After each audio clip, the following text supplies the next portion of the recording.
चर्चा करेंगे पंच महापुरुष योग की श्रेणी में मालव्य नाम के पंच महापुरुष योग की, जो शुक्र बनाता है। और शुक्र यह है मालव्य योग 3 परिस्थितियों में बनाता है। सबसे पहली बात, जितने भी पंच महापुरुष योग हैं, ये सब जितने भी मैंने ग्रह बताए हैं, चाहे वो शुक्र हो, चाहे वो मंगल हो, चाहे वो बुध हो, चाहे वो बृहस्पति हो, और शनि के बारे में आगे चर्चा करूंगा, ये पांचों के पांचों जो ग्रह है, इसमें एक परिस्थिति कॉमन है कि ये सारे के सारे यह योग केंद्र भावों में आकर के पहले, चौथे और सप्तम भाव और दसम भाव, इन चारों भावों में आकर कर बैठेंगे। यदि ये पांचों के पांचों ग्रह, ये तभी स्थितियां बनेंगी जब इन योगों का निर्माण होगा। लेकिन इनमें भी सब में 3-3 परिस्थितियां हैं।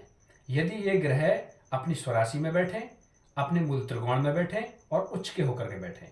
अब हम बात करेंगे मालव्य योग की, तो मालव्य योग शुक्र बनाता है। शुक्र जब अपनी स्वराशि तुला या वृषभ में आकर के बैठे, या अपनी उच्च राशि मीन में आकर के बैठे, 27 डिग्री में परमोच्च होता है।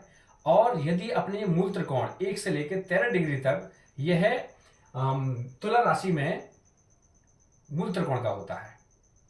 इन तीनों परिस्थितियों में यदि शुक्र केंद्र भाव 1, 4, 7 और 10 में आकर के बैठ जाए, तो यह कुंडली में बहुत ही पराक्रम वाला योग, बहुत ही ऐश्वर्य वाला योग मालव्य पंच महापुरुष योग का निर्माण करता है।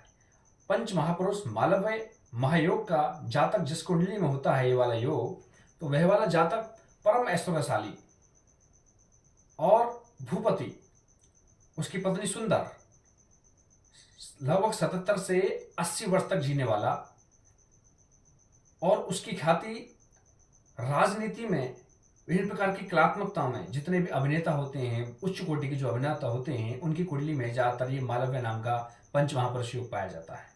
जैसे कालिदास हुए हमारे, उनकी कुंडली में ये मालव्य नाम का राजयोग विराजमान था। और अब हम बात करें वर्तमान में जो रूस के राष्ट्रपति हैं पुतिन, उनकी कुंडली में ये मालव्य नाम का राजयोग है, पंच महापुरुष योग है। और हम सब जानते हैं कि उनका ऐश्वर्य और ख्याति उनके देश में ही नहीं बल्कि पूरे विश्व में विख्यात है। तो इस प्रकार के जातक, मालव्य नाम के राजयोग के जातक बहुत ही ऐश्वर्यशाली होते हैं और बहुत ही भौतिक सुख जीने वाले होते हैं। आध्यात्मिक सुख से इनका कोई दूर दूर तक नाता नहीं होता। ये केवल भौतिक सुख जीने वाले होते हैं। इनकी जिंदगी मानो राजा के समान होती है। इनमें राजा के सारे गुण विराजमान होते हैं, और यह जातक को राजा बनाकर, अगर वो गरीब भी है तब भी वो राजा की तरह जिंदगी जिएगा।